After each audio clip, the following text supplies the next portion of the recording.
So we're going to chapter 27, aggregate demand. Aggregate demand. Yeah. So when we talk about aggregate demand, the characteristics of aggregate demand. So, but before we go into the characteristics of aggregate demand, what is demand itself? Demand is the quantity of goods individuals are willing to buy at a given price and time. That is what demand is, right? Then we talk about aggregate demand. Simply the total demand or expenditure within a given economy. The total demand within an economy. Demand is the same as expenditure, the total spending within an economy. That is aggregate demand. Is it clear, please? Yes. So that takes us to national expenditure. I wrote national expenditure it is made up of 4 components, and it is one of the 3 ways of calculating national income. So we have our national expenditure, which is our consumption, investment, government spending, export minus imports. All these involves buying. So consumption for consumers, investment for buying with firms buying equipment or capital goods, government spending, aside transfer payment, which is a payment which is government flow of money that does not have any equivalent output. That is transfer payment. Take care. That's transfer payment. We don't count it as government spending, like unemployment benefits. It's not part of government spending. Then because it's still going to be part of consumption, so you don't put it into 2 together. Did you get my point or not? Okay. Then export minus import, I talked about that already. So we start. So for our aggregate demand, or the formula for aggregate demand or national expenditure is C plus I plus G plus X minus M. I think the point is clear there. Yes. Okay. So that takes us to what C stands for: consumption. This is spending by households on goods and services. What we buy. Consumption. Investment. These are firms investing in capital goods, factory, machinery, equipment.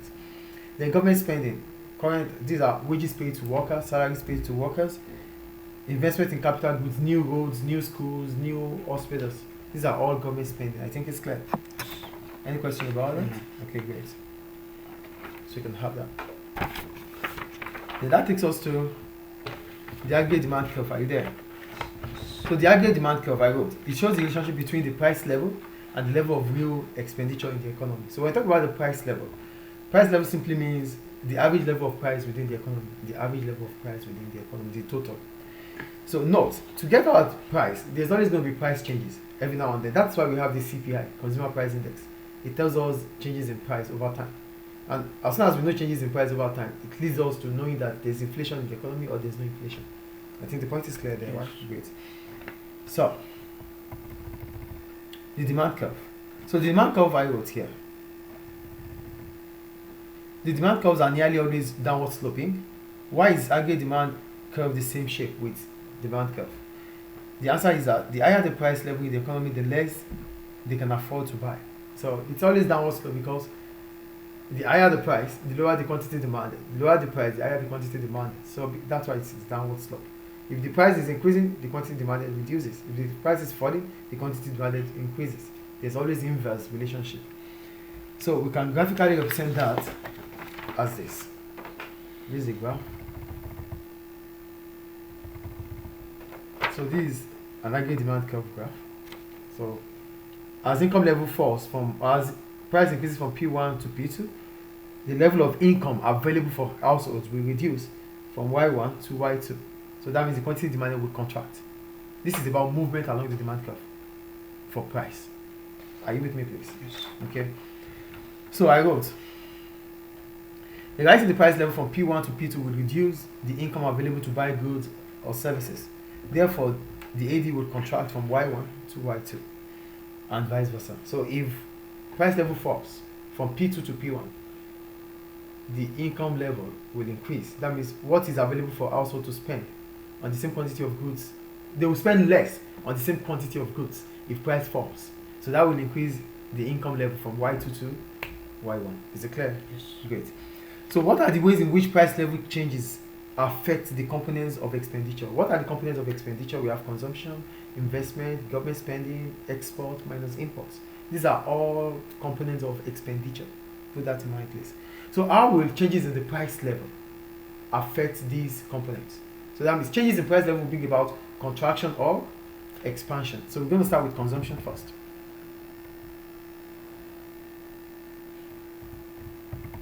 So for consumption, I wrote, Consumption expenditure is influenced by the rate of interest in the economy. When prices increases, consumers and firms need more money to buy the same quantity of goods and services as before. This means they might have to borrow more money. However, if there's fixed supply of money available in financial institutions, then the price of borrowing will increase. So, consumption is influenced by the rate of interest. So, if consumption is going to change, interest rate has to change. So, if interest rate increases,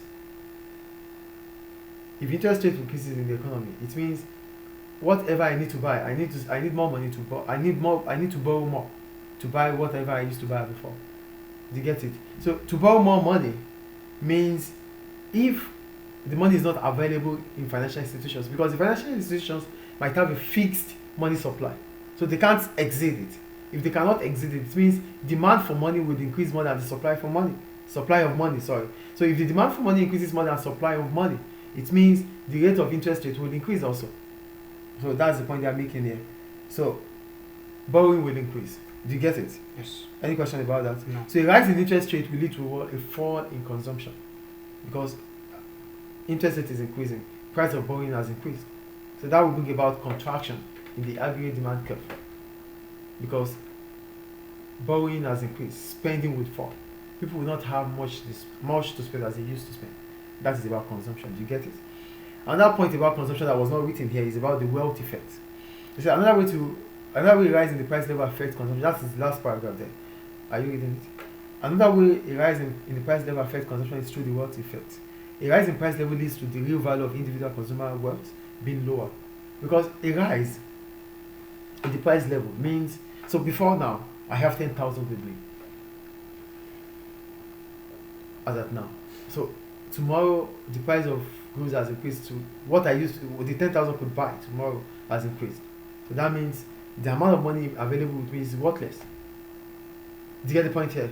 What the 10,000 would buy today will not be able to buy it tomorrow because there's a change in price level. That is the point I'm making there. Is it clear? Yes. So that's all about consumption. Then we'll go to another factor here, which is investment. Are you there? Yes. For investment, we're talking about spending on capital goods. So when you think about aggregate demand, it does not only affect consumers, it affects firms too, because firms do buy. They buy equipment, they buy machinery. So they demand for equipment, they demand for machinery too. You get the point there? Yes. So a rise in price, assuming other factors are equal, ceteris paribus, leads to a rise in interest rates in the economy. Investment is affected by changes in the interest rate. The higher the interest rate, the lower the profit made on investment carried out through borrowing. This in turn reduces the level of investment. If interest rate is also affected, it can also have impact on investment. If interest rate is increasing, the price of borrowing for firms will increase. And if the price for borrowing for firms increases, it means whatever investment they do with borrowing would have lower profit. So that reduces investment. So the aggregate demand will contract at that point in time. Is it clear? Yes. Then the next one is government spending, which is another component in the national expenditure. For government it's government, so it is independent in terms of spending. Government will spend, but you have to take note of transfer payment, which is not part of government spending, because it's added up to the consumption, which is disposable income. So this is determined by the government of the day. So spending will be determined by if there's a new government today. So there's always political agenda. If government is spending, it's a political agenda.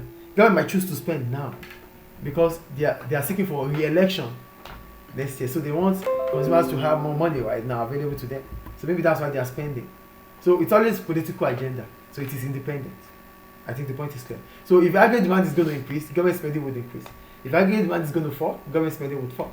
But it depends on what the government agenda is at that point in time. It's not about interest rates or other factors. Clear? Yes. And the last one is about exports and imports. We're still talking about movement along the demand curve, or aggregate demand curve. For export and income, a higher price level within the economy means that foreign firms will be able to compete more successfully. Export will reduce and import may increase. So the point about export and import is this. A higher price within the economy means prices within the economy is increasing. So export prices would rise. The country will not be internationally competitive. But imports would increase because foreign firms will be able to sell. Do you understand? So import is expected to increase more than export. So the aggregate demand is expected to fall because it is export minus import. That is about aggregate demand and the movement along the demand curve. Is it clear? Mm-hmm. So hence, aggregate demand falls as price rises. First, because increase in interest rate reduce consumption and investment and spend. And second, because the loss of international competitiveness of a new higher price will reduce export and increase import. So we have movement along the aggregate demand curve. If spending is falling, or if price is falling or increasing. If price is falling, there will be if price is falling, there will be expansion. If price is reducing, there will be contraction. I think it's clear. Any question about movement along the aggregate demand curve? No. Thank you. So we'll go to shift now.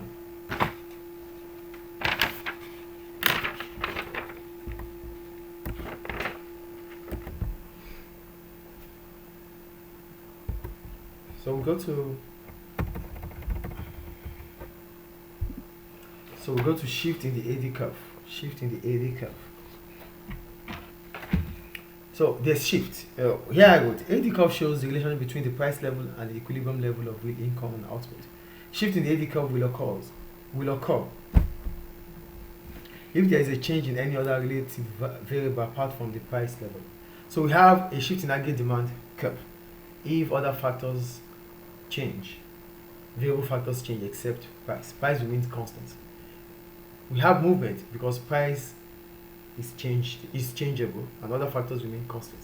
Here we have shift in the aggregate demand curve, either to the right or to the left, because other variable factors such as maybe unemployment rate, interest rate, other factors changes except price. That's why we have movement, shift in the AD curve. So we're gonna start. So shift in the AD curve will occur if there's other changes in the variable. So there's a shift in the AD curve from AD1 to AD2. Here price remains constant. Price does not change, but other factors have changed. Maybe government spending increases or whatever it is. So that will bring about a change in the aggregate demand curve, a rightward shift or a leftward shift. But at this point, price remains constant. So we're going to start. So we start with the first component. So the first component of national expenditure is consumption. So we're here for consumption. I got an increase in consumption, investment and government spending or net export will bring about a rightward shift in the aggregate demand curve from AD1 to AD2. So if consumption is increasing, the AD curve will shift rightward from AD1 to AD2, the Y1 to Y2. If investment is increasing AD1 to AD2, the level of income will increase from Y1 to Y2.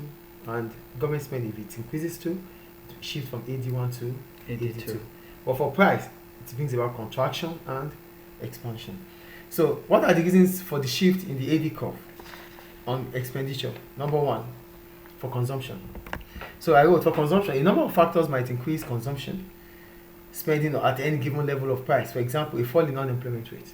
If there's a fall in unemployment rate, it simply means if there's a fall in unemployment rate, it simply means that people will not be afraid to lose their job because there's much job available, and that might make them to spend more. So demand within the economy will increase because the level of income has increased. As soon as unemployment reduces, level of income will rise. That increases consumption within the economy. Then the AD curve will shift rightward from AD1 to AD2 because the level of income has increased. Do you get the first point there? Yes. The central bank, another point is about the central bank. If the central bank might reduce interest rate. If interest rate reduces, it means households will be able to borrow more than they used to borrow, and that increases their level of income, which means they can buy more. Consumption would increase. Do you get that point there? Yes.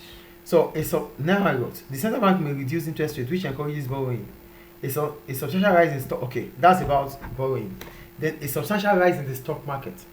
If share prices increases, it means your wealth increases. That might give you more confidence and boosts to buy. The demand within the economy would increase. So a rise in stock market price means people have more income. As a result of that, the aggregate demand would increase in the economy, shifting the aggregate demand curve rightward from AD1 to AD2. Do you get that point there? Yes. A fall in income tax is another point that could increase consumption. If income tax reduces, it means disposable income would increase. Yes or no? Yes. And if disposable income increases, spending would increase in the economy, shifting the AD curve rightward from AD1 to AD2. That's all about consumption. Is it clear? Yes. It takes us to investment. For investment, I wrote one factor that would increase investment spending is an increase in business confidence. So if business finds the confidence, that boost, this could come as a result of the economy growing rapidly. If the economy is growing rapidly, it means there's employment, there's income level increasing, demand is increasing. Businesses might find confidence in this by investing more in capital goods. So if they invest more in capital goods, that means demand will increase. That's the point there. Do you get it? Yes. But that's the first point there. If the economy is growing rapidly, businesses, firms would want to invest more to meet up with the growing demand. Another point is a fall in interest rate. As it affects consumers, it affects producers too. A fall in interest rates would increase borrowing for firms. That means they can borrow more for investment. Did you get it? So why would they be able to borrow more for investment? They'll be able to borrow more for investment because the amount they have to spend, or the profit they make from investment would increase rather than reducing. That's another point that will bring about a shift in the AD curve to investment. Then, what else do I have here? Okay, that's all about investment. Any question about investment? No. Good. Have this place. Then that takes us to government spending. Are you there? Yes. For government spending, it still depends on government of the day. So if a new government is coming in, that means automatically it has its own agenda. It might want to prove that the new dispensation is better than the old dispensation. That they might increase spending. So I wrote, government spending can change automatically because of previous government spending commitments. A rise in government spending with no changes in taxation will lead to a fall in budget surplus or a rise in its deficit. Now look at it. If government is increasing spending without increasing taxation, it means the aggregate demand would increase because prices will become affordable. But government is spending from its budget. It might bring about a low or reduced surplus because the government of the country might be running on surplus budget, which is good. But now government is spending, it's not receiving. So that surplus budget would reduce. Or it might be in a balanced budget.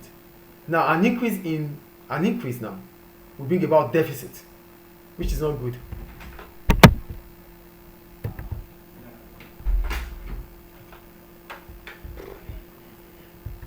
Are you with me, please? Yes.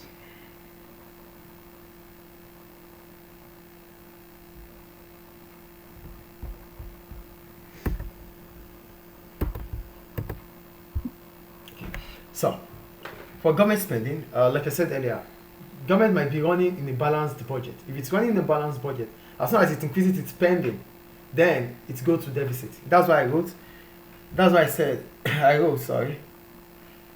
a rise in government spending with no change in taxation will bring about reduction in budget surplus or a deficit. Because if the government of the country is running a balanced budget, that means export is equal to import. Expenditure is the same as revenue. If expenditure is the same as revenue, that is balanced budget. If revenue is greater than expenditure, that is surplus budget. So now that government is spending more, revenue would fall. So that means surplus would reduce. And if the government is running on a balanced budget, which means revenue is the same as expenditure. If revenue is the same as expenditure, now spending is increasing, expenses are increasing, then there's deficit. Do you understand? So government has to also put in mind that spending without changes in taxation, because that's where they get the money from, without changes in taxation might bring about deficit. But aggregate demand will increase. So the bottom line here is that aggregate demand will increase if government increases its spending. And if government reduces its spending without reducing taxes, aggregate demand will still remain, it will reduce. Deficit. Is it clear? So that takes us to exports and imports. For export, a rise in exchange rates, for export and import, that's international trade, right? So we need exchange rate. Yes or no? Because international trade is trade between countries. Then we need a unique method of payment. That takes us to exchange rate, right? Good. So a rise in exchange rate is likely to lower exports because as soon as exchange rate increases, firms, exporting countries will become less internationally competitive, which means they won't be able to sell as they used to sell. On the other hand, import prices become cheaper for domestic consumers. They'll be able to do more imports than exports. Do you get the point here? However, if because it's still about export and import. If there's improvement through the quality of goods produced in that country, irrespective of what the price is, they might still have to buy from that country. So export might also increase if there's improvement in the quality of manufactured goods or there's innovation. This will increase exportation, bringing about a rightward shift in the aggregate demand curve. But if import is increasing, that means there's going to be a leftward shift because export minus import is lower. Do you understand the point there? So that's about it. Then they have important notes, which I already said, but I'm going to say it again. For the important notes is this: price changes. Price changes will bring about movement along the aggregate demand curve, either contraction or expansion. And other variable factors will bring about shift in the aggregate demand curve to the right or to the left. Clear. Then the difference between levels and changes. Are you there? Yes. Levels is considered as absolute change. We call it levels. It means absolute change from here down here. So for absolute change, it brings about reduction in the quantity of goods or increase in quantity of goods. But change rates is different. It might be positive, it might be negative. If it is positive, that means it's still good. If it is negative, that means it's reducing. So you have to understand the difference between absolute change and the rate of change. Is it clear? Yes. Any question about it? No. So that ends our aggregate demand curve and aggregate demand curve. Yes, thank you.